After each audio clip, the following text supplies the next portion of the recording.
Hello, fellow prospectors, welcome to the hunt. Today you're not just stepping into the wild, you're stepping into a world of discovery, challenge, and excitement. Whether you're here for the thrill, the science, or the promise of gold, you're in the right place. There's nothing quite like the moment you spot your first glimmering flake of gold in the pan, or feel the weight of a nugget in your hand. It doesn't matter if you're a complete beginner or a seasoned veteran. Every find sparks a rush of excitement and a sense of accomplishment that never gets old. But let's be honest, real lasting success in gold prospecting isn't just about luck or being in the right place at the right time. It's about understanding the land, reading the subtle signs, and applying proven techniques. This guide is your masterclass in decoding the Earth's hidden messages, giving you the tools to find gold where others walk right past. We'll go far beyond the basics of panning and swinging a detector. You'll learn to interpret the language of rocks, recognize the patterns in the landscape, and spot the structural clues that point to hidden gold. We'll explore how rivers, faults, and ancient geological forces have shaped the ground beneath your feet. Imagine yourself as a detective, piecing together a mystery millions of years in the making. The land is your crime scene, and every crack, vein, and outcrop is a clue waiting to be uncovered. With the right knowledge, you'll start to see patterns and possibilities invisible to the untrained eye. Mastering these clues transforms you from a casual hobbyist into a skilled gold hunter. You'll gain the confidence to explore new ground, make informed decisions, and celebrate more finds, big and small. The more you learn, the more rewarding each adventure becomes. We'll break down the fundamentals, like strike, dip, and intersections, so you can understand how gold moves and settles. Then we'll dive into advanced concepts such as vein swarms, stepovers, and the subtle indicators that separate productive ground from barren rock. You'll see real-world examples and learn how to apply these ideas in the field. My goal is simple: to give you the skills and confidence to look at any landscape and say, the gold should be right over there. With practice, you'll develop an instinct for spotting the best ground, and you'll know exactly what to look for, no matter where your adventure takes you. Everything you'll learn here is grounded in real science and proven field techniques.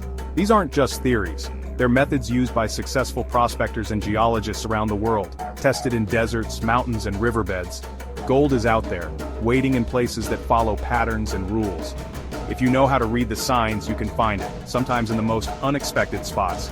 The adventure is real, and the rewards are waiting for those who are prepared. So let's get started. Your journey into the world of Strike Zone Gold begins right now. Grab your gear, open your mind, and get ready to see the land in a whole new way. The adventure of a lifetime is just ahead. The most important concept, the strike zone. Imagine a tilted sheet of wood. Its edge where it meets a flat surface is the strike. In geology, that's a rock layer, fault, or gold-bearing vein. The strike shows the direction a feature runs across the landscape. Gold deposits aren't random, they follow these structures. Knowing the strike is like having a treasure map. If you find gold-bearing quartz, measure the strike and follow it to find more. Think of it as finding a row of apple trees instead of just one. In gold districts, major deposits often line up along a common strike, your gold belt. Old-timers followed the strike of the mother lode. In a new area, figure out the local strike, study maps, look for aligned mines and outcrops. Understanding strike transforms your search from random wandering to systematic hunting. The strike is your #1 clue. Now let's talk about where the richest gold is found: intersections. These are the places where the Earth's hidden architecture comes together in a way that creates something truly special for gold hunters. If you want to find the best gold, you need to understand why intersections are so important, and how they act as natural collectors for precious metals. Where two or more structures cross, like faults, fractures, or quartz veins, you get a zone of broken rock and open space. These intersections are not just random cracks, they're the result of powerful geologic forces that have shaped the landscape over millions of years. The rock here is shattered and fractured, creating plenty of room for mineral-rich fluids to flow and deposit their treasures.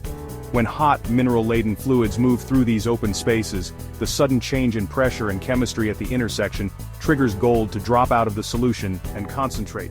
This is where nature does its magic, turning invisible gold in water into visible, mineable gold in rock.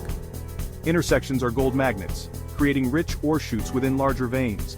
These ore chutes can be narrow or wide, but they almost always contain much higher concentrations of gold than the surrounding rock. That's why miners throughout history have always targeted these spots. These are the bonanzas that made miners rich. When a prospector hit an intersection, it often meant the difference between scraping by and striking it big. Some of the largest gold nuggets and richest ore pockets ever found came from these magical crossing points. Two cracks meeting shatter the rock, making it a perfect trap for gold. The broken bedrock acts like a natural gold pan, catching and holding onto gold particles as they move through the earth. Even small intersections can be loaded with fine gold, so never overlook them. To find intersections, study maps for crossing faults or veins. Look for places where lines on the map meet or overlap. These are your first clues. Old mining maps, modern geological surveys, and even satellite images can reveal these hidden hotspots. In the field, look for veins coming in at different angles or lines of quartz float crossing. Sometimes you'll see two or more types of rock meeting, or a sudden change in the direction of a vein. These are all signs that you're near an intersection and possibly a gold-rich zone. Intersecting faults can create saddles or kinks in the landscape, subtle hints of complexity. These features might look like gentle dips, bends, or even small valleys. They're easy to overlook, but they often mark the spot where gold-bearing structures cross. Gold likes complexity, broken patterns, not straight lines. The more irregular and jumbled the geology, the better your chances. Straight, unbroken veins are less likely to hold big concentrations of gold than those with lots of bends, splits, and intersections. Finding a single vein is good, finding an intersection is where the real treasure lies. If you can locate where two or more gold-bearing structures meet, you've found a spot with the highest potential for a big discovery. Always hunt for the X that marks the spot. That X isn't just a symbol, it's a real physical place where the odds of finding gold are stacked in your favor. These are your highest priority targets. Mark them on your map, plan your search around them, and spend extra time investigating every intersection you find. Focus your search where structures cross, and you'll be working with nature's own blueprint for gold concentration. Intersections are where the earth gives up its richest secrets, so make them the heart of your prospecting strategy. We've covered strike, now let's talk about dip. Understanding dip is just as crucial as knowing the strike because it reveals the hidden path gold takes beneath the surface. While strike tells you the direction a vein runs across the land, dip tells you how that vein angles down into the earth, like a secret ramp leading to treasure. Dip is the angle and direction a vein tilts into the earth. Imagine slicing into a cake at an angle. The dip is the slant of that slice, showing how the gold-bearing vein plunges below your feet. The steeper the dip, the deeper the vein goes in a shorter distance. It tells you where the vein goes underground and where gold is shed as it erodes. Over thousands of years, wind and water wear away the rock, freeing gold particles that follow the dip's path, not just gravity's pull. Old-timers followed the dip to chase gold underground. They knew that by tracking the dip, they could follow the richest parts of the vein, sometimes tunneling deep into hillsides or mountains, always hoping the gold would continue. For modern prospectors, dip shows where to search downhill from an outcrop. If you find a vein exposed on a hillside, don't just look directly below it. Follow the dip direction, which might lead you diagonally across the slope to where gold has collected. Sometimes gold travels surprising distances from its source, carried by water and gravity along the dip. That's why understanding dip can reveal hidden placer deposits that others might miss. Gold travels in the direction of the vein's dip, not just straight down the hill. The path can curve or angle, depending on how the vein was formed and how the land has shifted over time. If a vein dips east, look for placer gold on the eastern side. Even if the hill slopes south, the gold may have traveled east, following the dip, and settled in washes or gullies that line up with that direction. Estimate dip by observing how a vein cuts across a hillside, or use a compass clinometer. The angle where the vein meets the surface gives you clues about its underground journey. With practice, you'll spot these patterns quickly. When you find a vein, ask, if this were a slide, which way would the gold go? Visualize gold particles tumbling down the dip, carried by erosion, and imagine where they might end up after centuries of movement. Combine strike and dip to build a 3D model in your mind. This mental map helps you predict not just where the vein lies, but where its gold has traveled and settled, both above and below ground. This stops you from guessing and helps you predict. Instead of wandering aimlessly, you'll have a strategy, using geology to guide your search and increase your chances of success. Use both strike and dip to trace and target gold deposits. With these tools you can unlock the secrets of the land, turning clues in the rocks into real discoveries. Structure is king, but rocks tell their own story. Gold travels with other elements, sulfur, iron, arsenic, deposited as pathfinder minerals. Look for rusty stains from oxidized sulfides like pyrite. These are prime prospecting targets. Not all quartz is equal, ignore barren milky quartz. Seek sugary grayish quartz with bugs or boxwork, signs of weathered sulfides. Gold prefers chemically reactive host rocks. Iron-rich greenstones, serpentinites, certain shales. Where acidic fluids hit these rocks, gold drops out. Contact zones between granite and greenstone are excellent targets. Combine structural clues with chemical clues for the best results. Let the rocks guide you to gold. Once you know strike, dip, and intersections, try advanced strategies. Vein swarms are zones with many small parallel veins. Together, they can be rich. These often form along major faults with shattered rock. Don't ignore areas with lots of small signals. This could be a stockwork or vein swarm. Stepovers happen when a fault or vein jumps sideways, creating intensely fractured zones. These are structural sweet spots for gold. On maps, look for bends, kinks, or offsets in faults. In the field, if a vein disappears, check to the side for its continuation. The ground between offsets is a top target.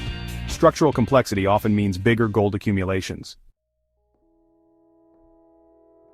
Theory is useless if you can't apply it. Mapping is key. You don't need fancy gear. A topo map, GPS or phone compass and notebook will do. Mark every interesting float, outcrop or old prospect on your map. Note what you find and build your own treasure map. Practice measuring strike and dip. Use a compass or smartphone app. Lay your compass on the vein to get strike. Measure dip perpendicular to strike. Record both with each location. Patterns will emerge. Veins and mines often align along trends. Use your data to predict where the next deposit should be. Look for gaps along trends and intersections. Those are your targets. Start simple. Mark every piece of quartz you find. Field mapping separates pros from amateurs. Systematic observation reveals the hidden picture. Let's tie it all together. Faults, veins, and intersections form from stress in the Earth's crust. These breaks become highways for hot, gold-rich fluids. Gold travels dissolved in these fluids until a trigger, pressure drop, temperature change, or chemical reaction makes it deposit. Structural sweet spots, intersections, stepovers, bends, are where gold concentrates. These are the plumbing system's pressure release points. Always look for breaks in the pattern bends, splits, crossings, or rock changes. These disruptions are where gold is found. Trust the science and read the ground. Walk strike lines, map intersections, and focus on structural breaks. That's where you'll find your bonanza. Now get out there and find it. Good luck, prospector.